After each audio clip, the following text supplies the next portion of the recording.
Well, hello everyone. This is Erin from the WRLA and we are now live.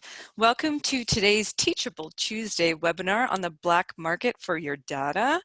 The sad reality is that I'm sure we all know someone or have been a victim of some sort of cybercrime. In today's webinar, Ian will discuss what we can do to protect ourselves from cyber attacks at work, home, and while traveling. Before we get started, I do want to quickly remind everyone that we are finalizing the annual member directory and product source guide. So if there's any changes in your company, please call or send me an email with those updates. As well, we have just sent out our third edition of the Yardstick. So you should be receiving a hard copy in the mail. If you're wanting to be on our distribution list or receive electronic copy of this or past edition, please let me know or visit our website at www.wrla.org. Okay, now on to business. Let's see what we can do to protect ourselves against cyber attacks. As mentioned, I am Erin and I am your Member Services and Solutions Manager. And with me is Jessica, who is your Trade Show and Events Manager. She'll take over after Ian is done and will handle all the questions. Just a few quick housekeeping items. Everyone is muted, so if you have any questions, please use the chat icon at the bottom of your screen and type in any questions during the webinar. Both myself and Jess will monitor the questions and Jess will facilitate them at the end with Ian. Finally, slides will be sent out and will also be posted to our website. So who's presenting today's webinar? Well, that would be Ian Thornton Trump. Ian comes to us live from London, England, where he has been in lockdown for 100 days. Ian is an ITIL certified IT professional with 25 years of experience in IT security and information technology. Ian served with the Canadian Forces, Military Intelligence Branch, the Canadian Forces, Military Police, the RCMP as a criminal intelligence analyst, and as a cybersecurity analyst consultant for multinational insurance, banking, and regional healthcare companies. Today, as a Chief Information Security Officer for Cygex Limited in the UK and CTO of Octopi Managed Services Incorporated in Canada, Ian has deep experience with the threats facing small, medium, and enterprise businesses. Before Ian takes over, I do want to mention that his presentation will provide you with a lot of insight and a few chuckles with his no-nonsense approach to the matter. Okay, Ian, do you want to take over and maybe tell us how it feels to be in lockdown in London? Yeah, well, thank you so much. And I'm just going to get set up here and we'll start at the beginning, which is always a great place to start. But that's not the beginning. The beginning is this slide. And now we are good to go. All right. So welcome to Black Market Data. Yes, 100+ days of lockdown. Very interesting, very challenging times. And as everyone probably knows, with following the news and stuff like that, it's not like we've gotten a break from the cyber criminals at all. So I've been around cybersecurity for a very long time. DEFCON 9 was my first DEFCON, which was a very long time ago, as we're at DEFCON 27 now. So that can kind of tell you about how I've been involved in the culture / community. I think probably though all of that is culminated now in helping Canada prepare the next generation of cybersecurity professionals, and I'll talk a little bit about that project as well. There's my corporate kind of look and everything like that. And I am a member of something called the Advanced Persistent Protection Group, known as the Beer Farmers. And we're on Twitter, and you can follow me on Twitter using my handle at fat, PHAT _ hobbit, HOBBIT. Awesome. So what do I do? Well, I work with a team and we find bad guys. And apparently, there are a few out there, and they're doing everything from targeting businesses. So about 2 years ago, I wrote this up as a result of attacks on a client of Octopi's. It was a medical facility, and they were receiving spam email like everyone does. But this spam email was a bit different because it was designed to really socially engineer the clinic into giving up medical information, impersonating another doctor. And so their deal was that they were going to steal this data from the organization and sell it on the dark market, because that kind of information is very useful.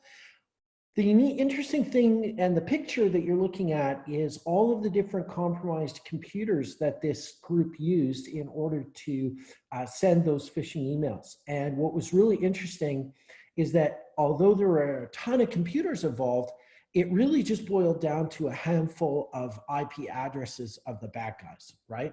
And what they had done is they had taken those compromised computers and registered all sorts of different websites. And as a result of that, it was sort of like using a tool to dig deeply into what is going on and then advise the client to block a dozen or so IP addresses that the bad guys were using, and shut down their chances of getting inside that organization and taking any of their data. So what's my UK gig? I work in cyber threat intelligence, which you just had an example of. It is finding bad guys. It is figuring out what they're going to do to organizations. And it is trying to figure out and stay one step ahead of what you think that particular group of actors is going to go after. And we've seen some real life examples that we'll talk about, and we will talk a little bit more about what that kind of impact looks like. Octopi Managed Services is really a project that I started back in 2013, which is now grown into 5 employees. We specialize in Winnipeg and Ontario in providing cybersecurity and network managed services. And I think there's a couple of the team joining us here today as well. You can always check us out at octopitech.com. Now, Brian Krebs, big time security reporter, you know, great resource to figure out and to pay attention to. He's got a blog site. He breaks a lot of news. Back in 2012, he put up this amazing diagram of all the things that can be done to a computer to gain access to that computer and use it for various monetizing activity. Everything from cyber attacks, using it as the bad guys in my previous example said. They attacked the organization using other compromised computers. These computers now generally are suffering things called ransomware attacks, where your files get encrypted and you have to pay a ransom in order to get them unencrypted. Like most things in the cyber criminal underworld, stuff kind of falls into favor and then kind of falls out of favor. But as you can see, your computer has an awful lot of information, from access to your online shopping accounts, to your banking accounts, and all sorts of different accounts that you may use either at work or at home. So it all needs to be protected, right? So when we look at Canada and what is going on in Canada right now, we can see some trends and we can see some improvement. So there is a bit of a good news story here in that Canada is making efforts. The government is taking this seriously. Sadly, you know, our national police force, the Royal Canadian Mounted Police, spends an inordinate amount of time handing out traffic tickets and not enough time on fraud. And it got so bad about a year ago, after a 5-year campaign of East Indian call center that was essentially pretending to be CRA and calling up people and threatening them with immediate arrest and or deportation because of unpaid tax debt that could be paid with with gift cards, right? And so we can see these kind of scams happen, and a lot of people get victimized, believe it or not, as some of them are the elderly, are especially ripe targets. So if you have grandparents or great grandparents or things like that, you will find that they are continually bombarded, especially if they are online, with all sorts of different types of scams. Now, one project that I'm very close to is ICTC's Cyber Titan. I've worked on that project for 3 years, and I'm the lead architect. And what that is it's a big competition of all the high schools in Canada. Some 200 teams qualify down to 10 teams, and they do a whole bunch of cyber defense related tasks in a gaming environment that myself and the Octopi team set up, and then we score them, and we basically award the top Canadian cyber team championship. And so this is really excellent because this is engaging kids at the early stages to get them literate and to make them aware of all of the different tactics that cyber criminals can use, and prepare Canada for the digital future that we are plunging into at a very rapid pace. Scams change, but the criminals doing it really don't, okay? So we've seen all sorts of crazy types of hacks going way, way back to the original sort of beginnings of this whole thing, which was criminal organizations would break into companies. They would change the voicemail to, yes, I accept the charges. And then they would publish that inward direct dialing number to a bunch of people that could then rack up a ton of long distance charges calling all over the world. Now, obviously, when Skype and FaceTime and all of these type of services came out, the cyber criminals couldn't really do that anymore, right? So they pivoted to a new style of attack, which was they would break into the organization and they would hire a whole bunch of people to call the numbers of that organization, which they had forwarded to their own 1-900 numbers. And now 1-900 numbers are those numbers that if you call them, they bill the numbers that was dialed from, you know, per minute. And so these cyber criminals would be just utilizing those poorly protected phone systems to rack up huge bills, right? And we've seen these tactics of the cyber criminals change over time. And back in 2010, we had a group that would just pop up a really terrible warning on your PC.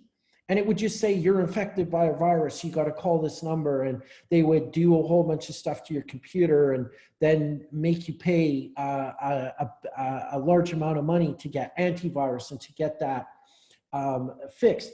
And what was interesting is we saw that then evolve into these fake call centers that Microsoft is calling you and you've got a problem with your computer and all that. So the threat has been around for a very long time, you know, going back to really the earliest beginnings. And it's a threat that targets individuals. It's also a threat that targets business, and we'll talk a little bit more about what that looks like. So when we sort of discuss what that threat looks like, we can kind of talk about the people involved, right?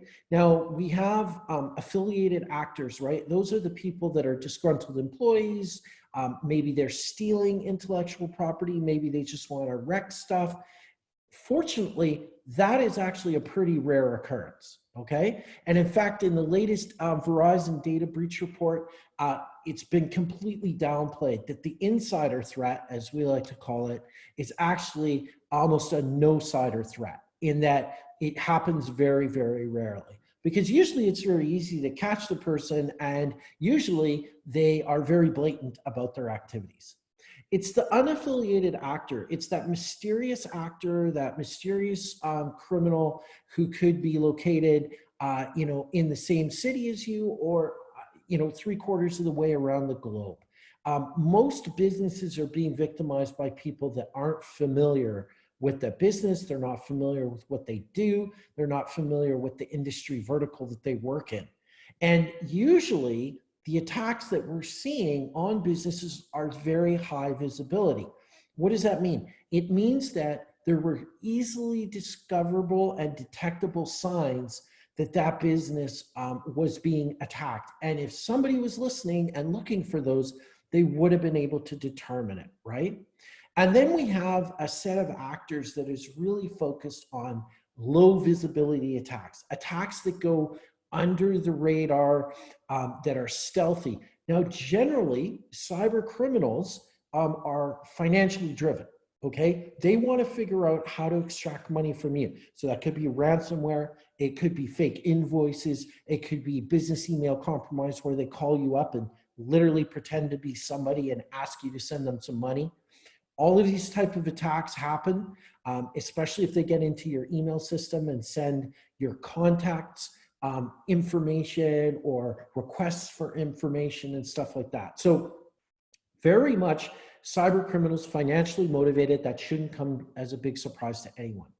But then we have the low visibility covert attacks, very quiet attacks that are really being conducted by advanced nation state actors. Okay, and what do we mean by those people? Those are the professional paid for hackers that China, Iran, Russia, and North Korea generally, so we call that CRINC, those actors, very professional, very capable. And then there's another subset of actors that you're going to find throughout the globe: India, Vietnam, Pakistan, other countries as well, even the United States, that are more motivated around financial opportunities than they are that covert operative stuff where they're trying to steal intellectual property from an organization. And what's really interesting is part of the problems that we have currently with the Chinese and Huawei is the fact that Canada and the United States were victimized by Chinese advanced persistent threat actors, so military or state-backed actors, in the theft of intellectual property from Nortel Networks and, of course, from Cisco. And so this is almost true Canadian style passive aggressive, because now that we have our hands on the CFO of Huawei, we are working to try and extradite her to the United States, where she will face very serious crime allegations. But the reality is that Canada has been victimized on numerous occasions by these actors. And we'll talk a little bit about that. But the thing to keep in mind is the visibility and the affiliation and the motivation are really not the focus, because at the end of the day, it's just unauthorized access or some sort of fraudulent representation to inflict loss on people and on organizations. So again, don't get caught up in a lot of the language about, hackers and malicious actors and stuff like that. At the end of the day, our goal is to prevent unauthorized access to information and systems, and to make sure that fraudulent representation can't take place. So when we look at cyber criminals, this is a great example of a cyber criminal. This is a guy by the name of Nathan Wyatt. Now, Nathan had a long history of cybercrime in the United Kingdom. And he had done fraud, and he had actually, from the United Kingdom, hacked some American businesses. And sort of the Americans are like the elephant that never forgets, and they sort of waited for this. Now, Nathan got up to some really no good stuff, and he hacked into Pippa Middleton's phone and gathered some photographs of her, and then went to the press and tried to extort money from the press by attempting to sell these photographs to the press. Now, the press smartly didn't want to have anything to do with it, and they reported this guy to Scotland Yard, which is the National Police Force, the NCA here in the UK. Now, in normal circumstances, this would kind of be a tiny little blip. But as you know, Pippa Middleton is Kate Middleton's younger sister. So she's entitled to royal protections, which means there's a special squad in the basement of Scotland Yard, just waiting for somebody to mess with one of the royals. And as a result of that, this whole capability was unleashed on Nathan Wyatt.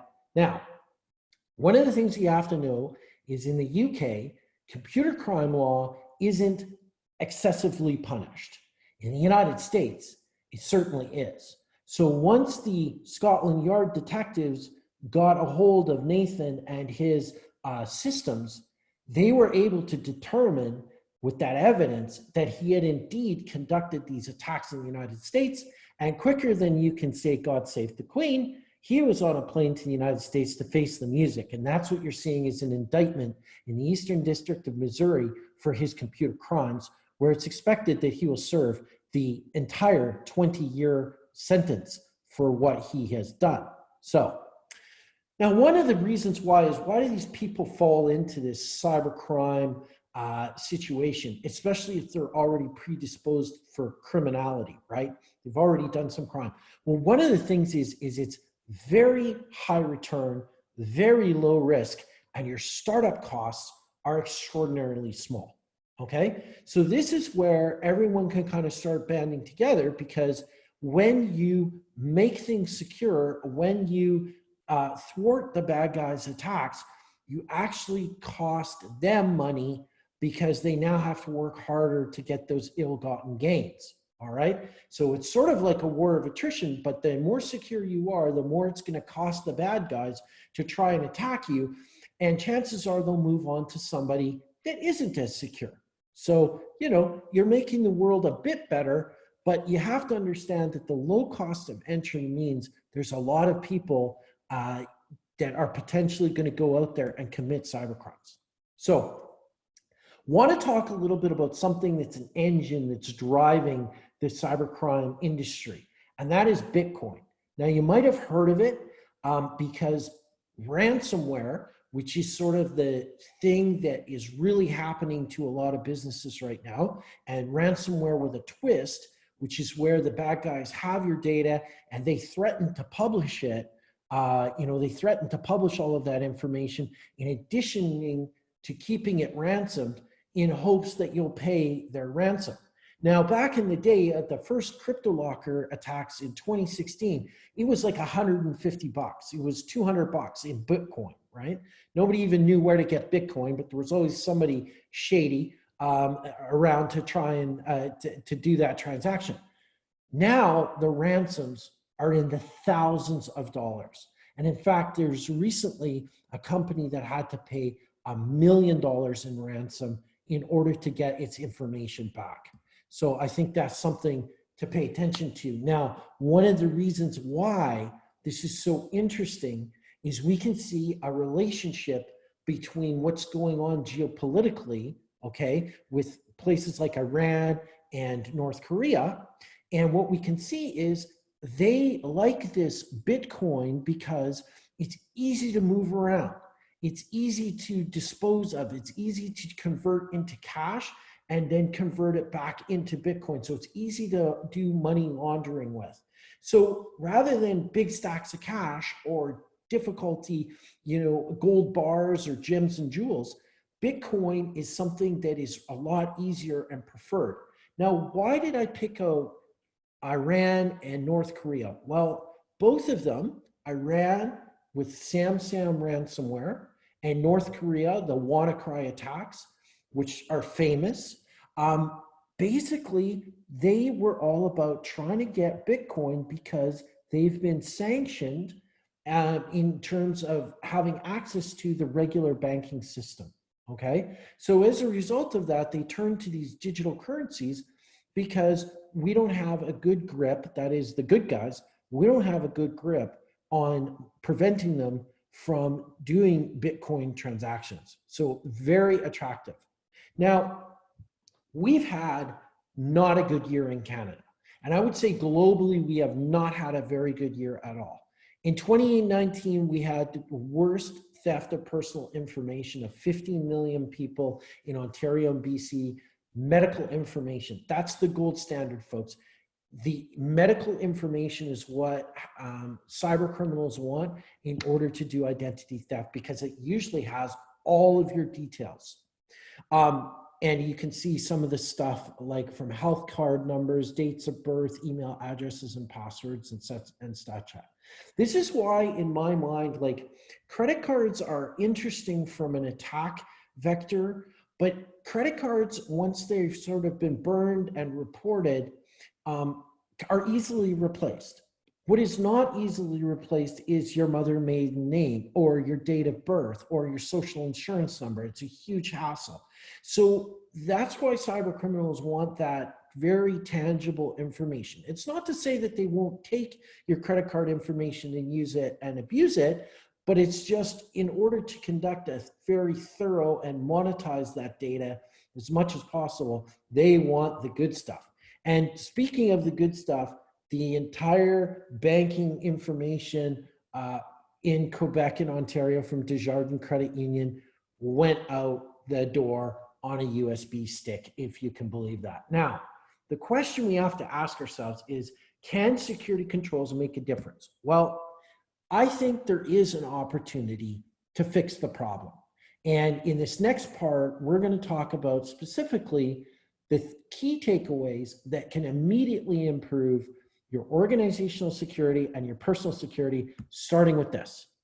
So this is a website that Troy Hunt has built, and what it does is it takes your email address and it compares it to public data breaches where passwords and personal information have been disclosed.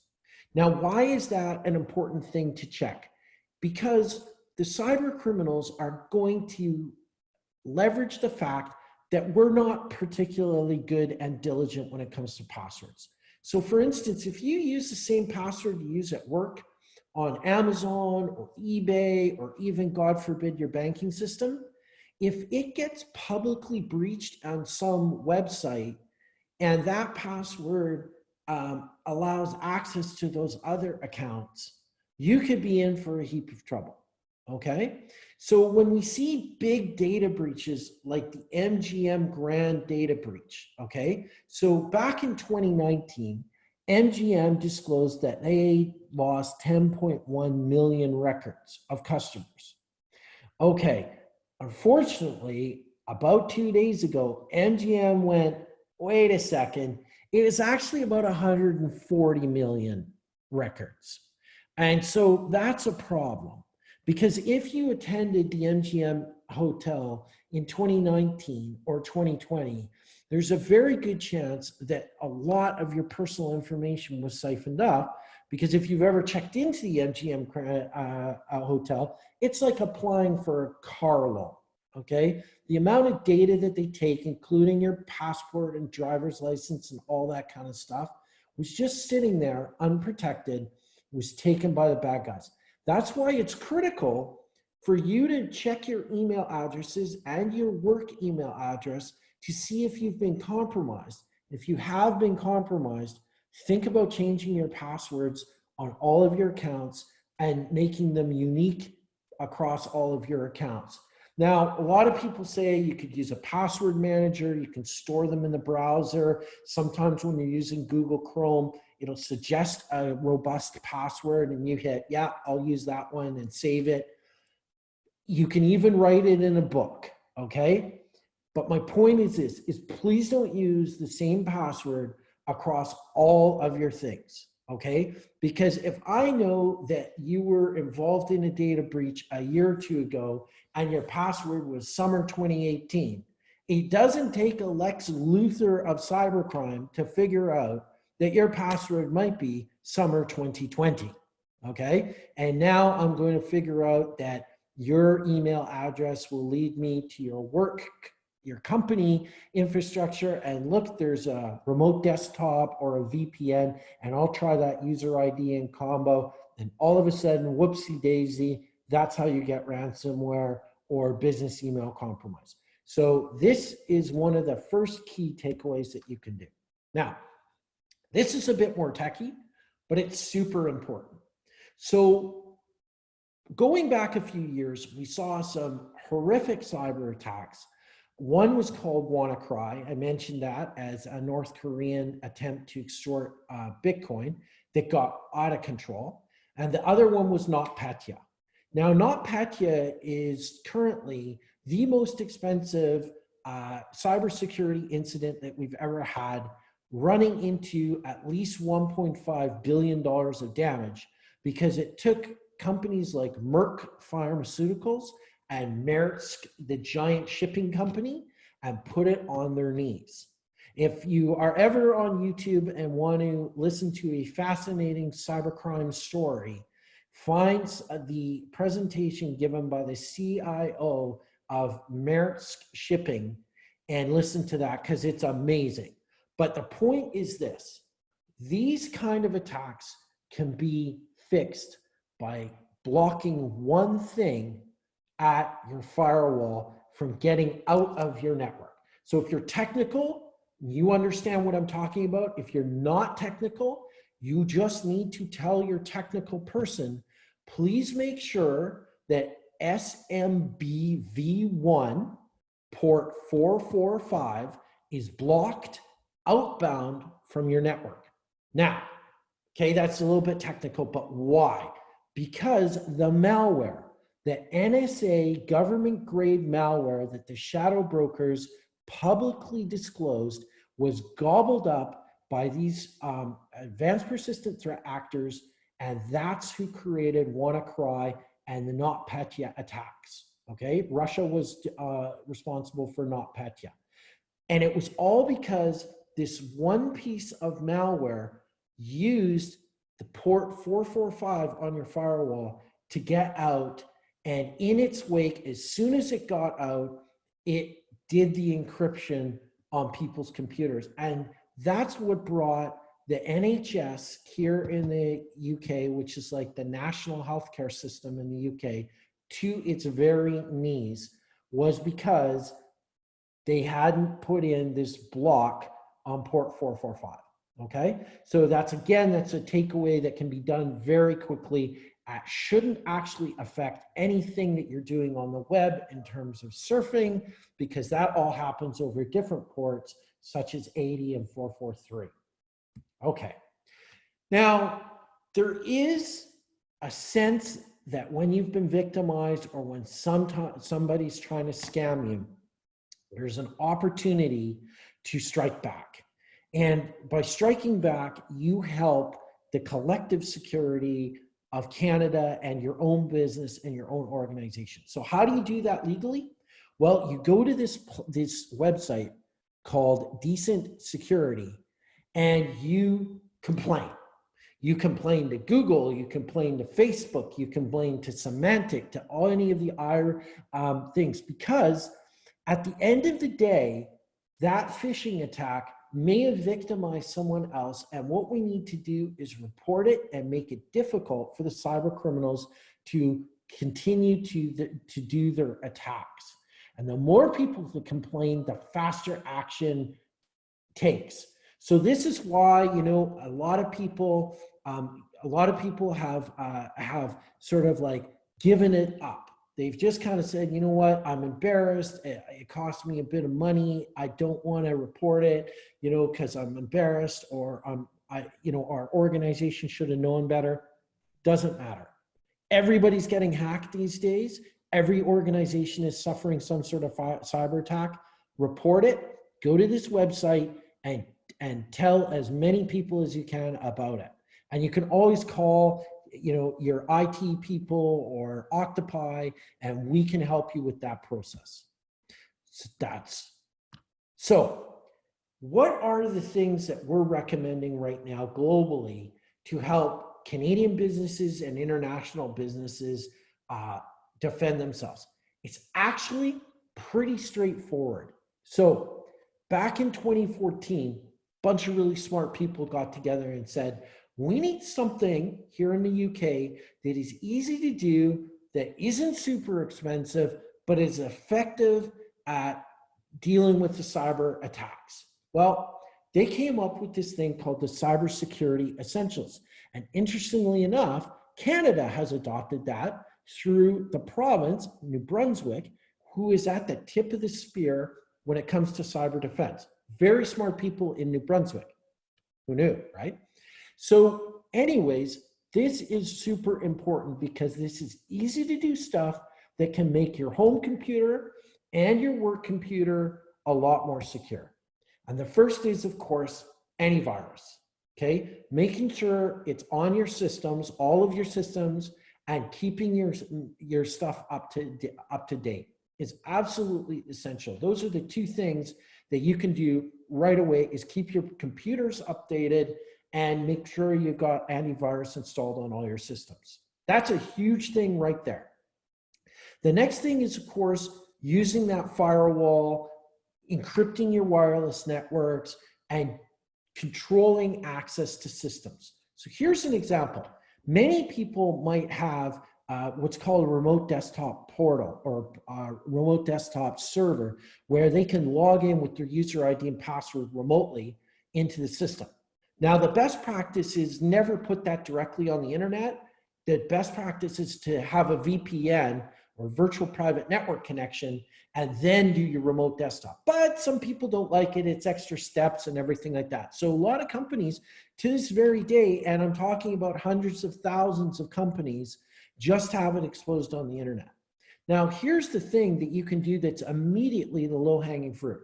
If you know that only people from Canada or Ontario or Manitoba are going to be connecting to that remote desktop, you can whitelist those IP addresses and block everything else.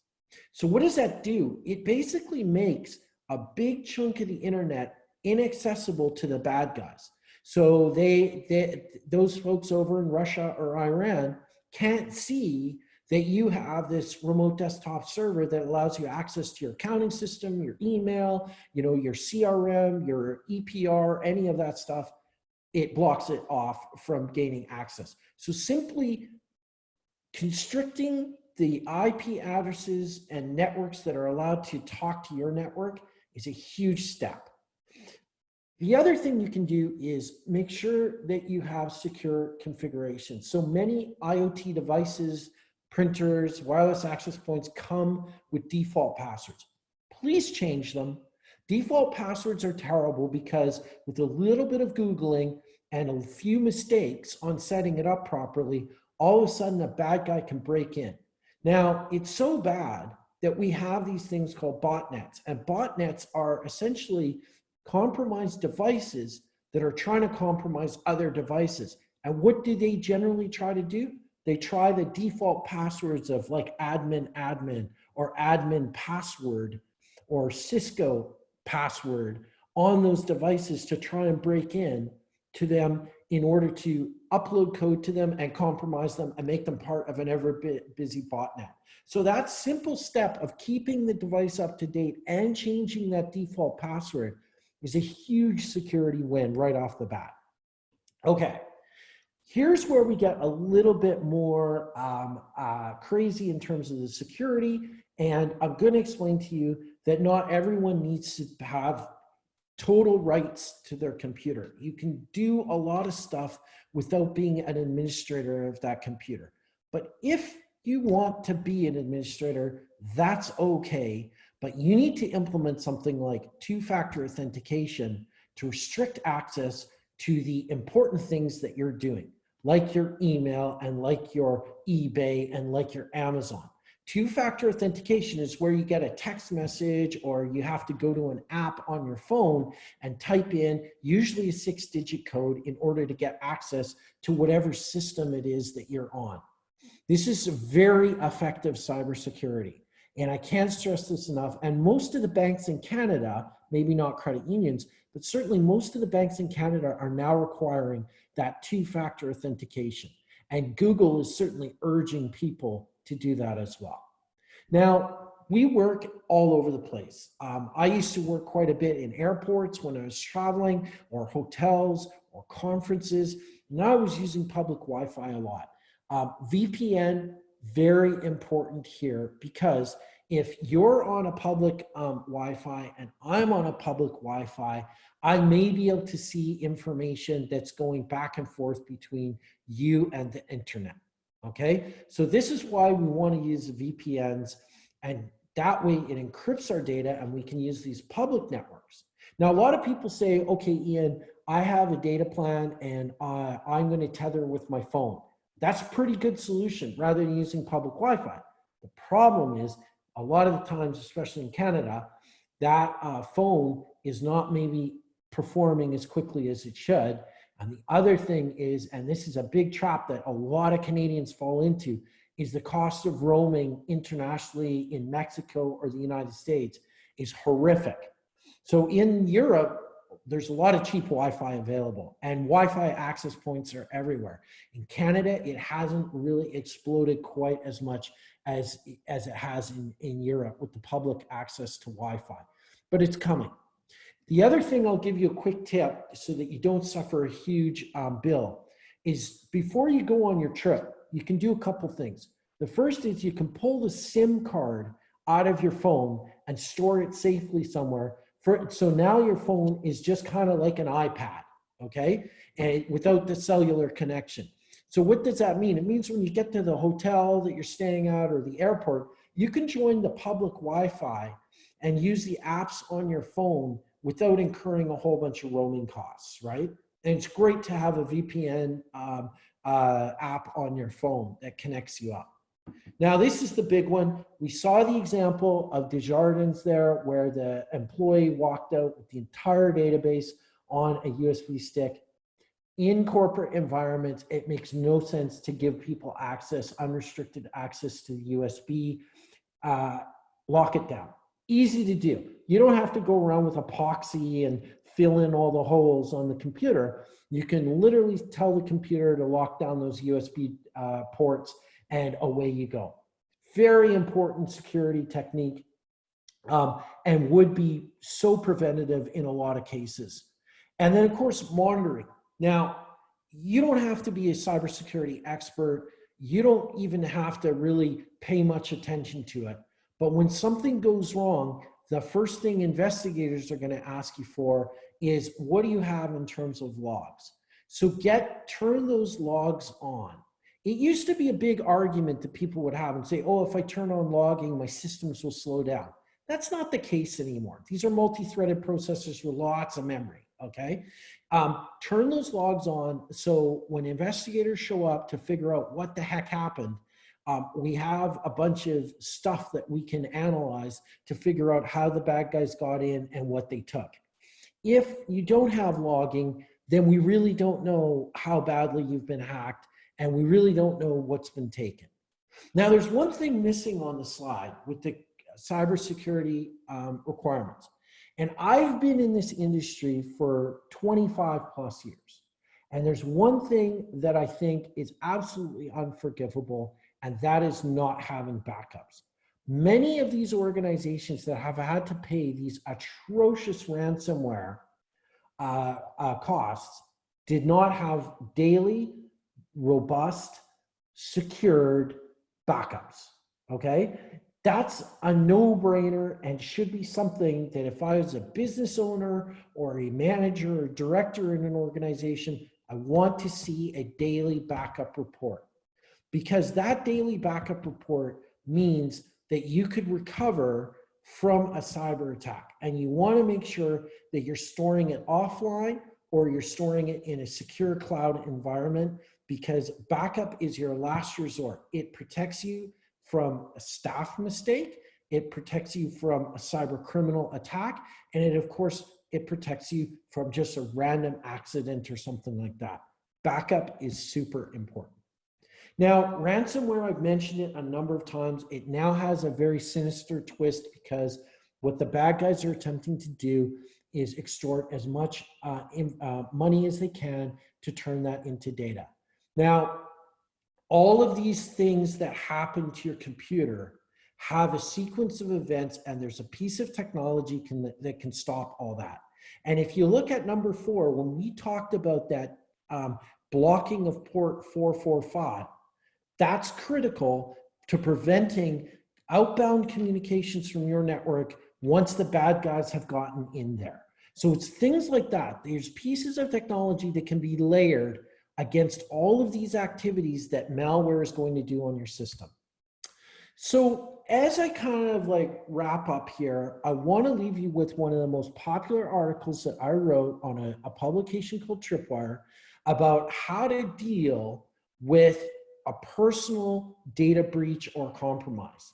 And it's not legal advice, okay? Because let's be clear, data breach is different from, you know, basically criminal activity such as like racism or violent threats or stuff like that.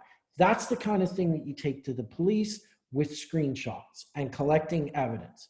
Now, some people talk about things like libel and harassment online. Again, it's very much a gray area. Again, I would suggest to you seek legal advice if somebody's saying something untrue about you in public, or saying mean things to you in public or privately. Collect the evidence and go and visit with a lawyer or a policeman. One of the quick techniques that you can do to see if you are being impersonated or somebody is saying something nasty about you is search for your name in quotations. And wherever city you perhaps are in, like Winnipeg or Manitoba or Canada, and see what comes up. You may be surprised that there are a number of potentially disparaging situations. I know when I was doing some research, there was a gentleman that was involved in a assault here in the UK that happened to have Ian Trump as a name.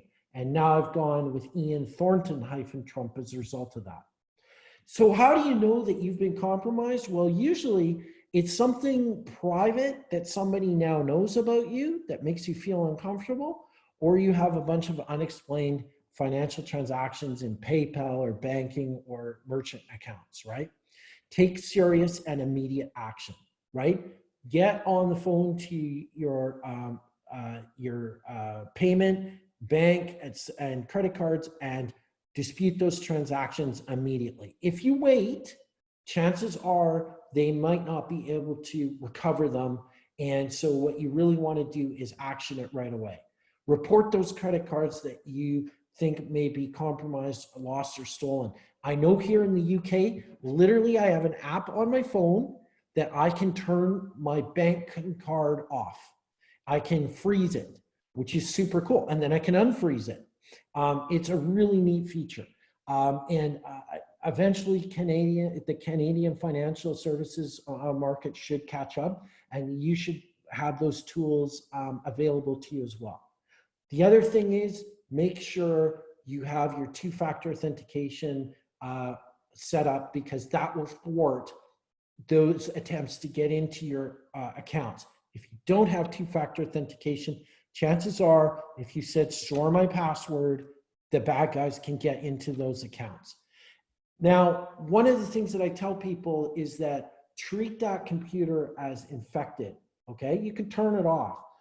Go to your trusted friend's computer, maybe bring them a bottle of wine, and go to all of your websites and reset your passwords. Don't save them on your friend's computer, but reset all of your passwords on a separate computer that has nothing to do with your phone and nothing to do with your home computer or work computer, all right? You want a separate computer that has no tie to you whatsoever. And then you have to go through the fun process of resetting all of that and reconnecting your apps on your phone. Finally, on the old PC, you've got some options. You can try this yourself. You can do a factory restore, okay? Hopefully you've got all of your data in something like OneDrive or Dropbox or something like that, or you've got it backed up on a USB stick. But the point here is that you're gonna wanna erase that computer to get rid of any malware or anything that's on that computer that led to your compromise in the first place. And take this opportunity to activate all of those two-factor authentication protections on your when you're on your friend's computer and set them up on your phone. It is a hassle. It takes a while, and you know you're going to be sitting there Googling how do I activate two-factor authentication on shoes.com or whatever website you're working with. It's important. It's time well spent, because you will be able to tell if somebody is trying your passwords, because you'll get a prompt for a two-factor authentication. You're like, wait a second, I'm not logged into anything. So again, you're going to want to go and change that password, right? It's a race against the bad guys once you think that you've been compromised. And again, you may feel that one of the reasons why you ran into these problems was of social media or a compromised social media account that has links to everything else. Because nowadays, you can buy stuff through Facebook, you can buy stuff through Amazon. So it's quite possible that the patient zero of your data breach was one of those social media accounts. And one of the things that you spend a lot of time on too is perhaps your phone was the source, especially if it's an Android phone or it's an iPhone that hasn't been kept up to date. It could be your phone is compromised and your computer is actually okay. So again, this is why with that whole relationship between apps on your phone and your accounts on the computer system, you want to make sure that when you go through that process of resetting the passwords, you are completely reconnecting your apps as well, possibly even reinstalling them by reinstalling your phone as well. I believe that one of the main points that everybody can do to make a much safer online experience for PayPal transactions, which incidentally here in the UK are now mandatory two-factor authentication protections, banking, anything that involves money, is get that two-factor authentication up and running. So thank you very much. I think we now have a little bit of time for questions. I hope I didn't run over Oh, you're good. time too badly. Okay, fantastic. Good. This is Jess here. So yeah, just a reminder to anybody, if they'd like to pop in questions in the chat, Erin is watching right now, but I do have some questions that came up. So one of the first questions is actually, it's probably, Erin and I were laughing because this is something that actually we struggle to understand, which is how do people get onto, we get solicited for emails all the time trying to sell us lists. And these lists are so specific. They know what we do. They know our members. They're telling our members that they can sell them our attendee lists. How do these things kind of start? How are we getting them? How do they know? How do they gather? Is this all from data breach information? The vast majority of it is recycled data breach information going back to the first gigantic data breach that we had, which was Adobe and LinkedIn. Oh, and wow. You couldn't pick two better companies to have that giant data breach. What's really interesting is it's just gotten worse, Jess. What has happened, and there's a great example of both Microsoft's tech support database was breached so that people had personal information, including actual serial numbers of your computer that they were then leveraging as fake tech support, your computer's infected scams. So all of this data, including really personal data, including potentially passwords, are being leveraged in all sorts of different ways. And so the best thing is really to make sure that you're disclosing the least amount of data that you can in order to get the services that you require. And I'll be first to say, sometimes I've used some alias or made up names. Oh, okay. That's an interesting way to do it too. Then you would know that email's come from a data breach too then. Exactly. So in terms of email hacks, we've seen this happen, ourselves, to our members, where somehow our emails are accessed and people on our contact lists are sent emails from us with attachments, invoices, requesting money. What are the immediate steps when you discover that somehow your email has been breached, and how you get control back of your email contacts? Yeah, so if it's a cloud provider like a Hotmail account or Gmail account, it's a pretty convoluted process to try and claim it back. The stat came out that 99.6% of the data breaches of email accounts were because the user did not have two-factor authentication set up on that account. Now, the problem with those cloud providers is clawing it back is sometimes really difficult. And sometimes the users, the malicious users, will use it for a long period of time. In the corporate environment, it's pretty easy to immediately have IT shut it down, contact the various organizations and say, you know, we're sorry, this account got breached. There was a fraudulent email set up.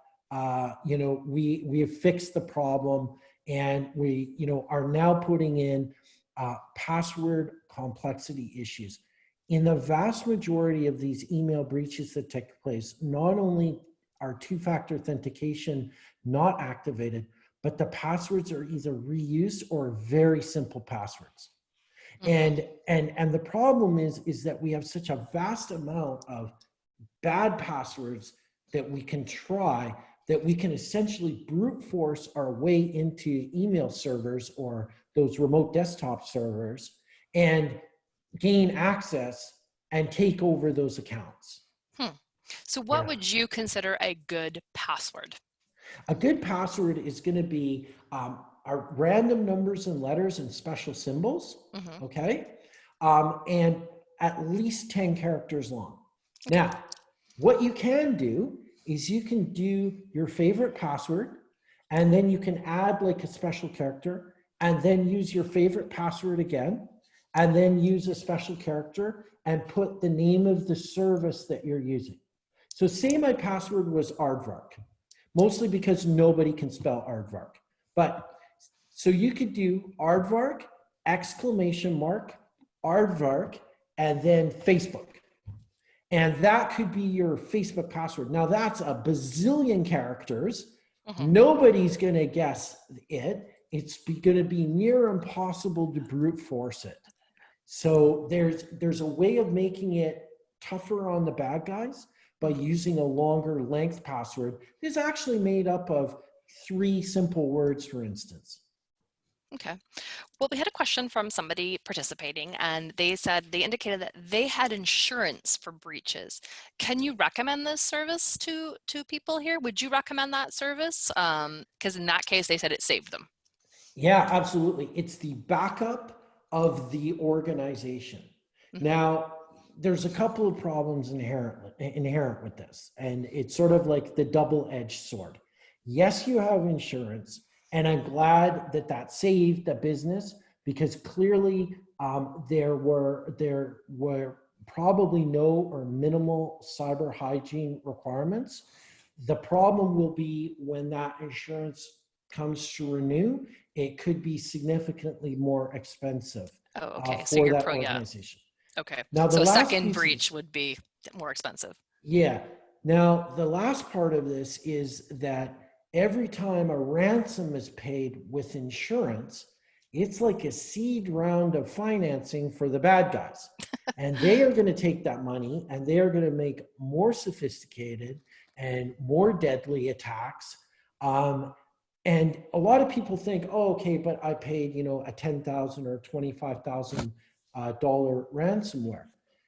What they don't realize is that $25,000 is like $1 million in those countries that are making that malware, in places like the Ukraine and Russia and Iran and places like that, where a Canadian dollar is like worth a tremendous amount of the local currency and has huge buying power.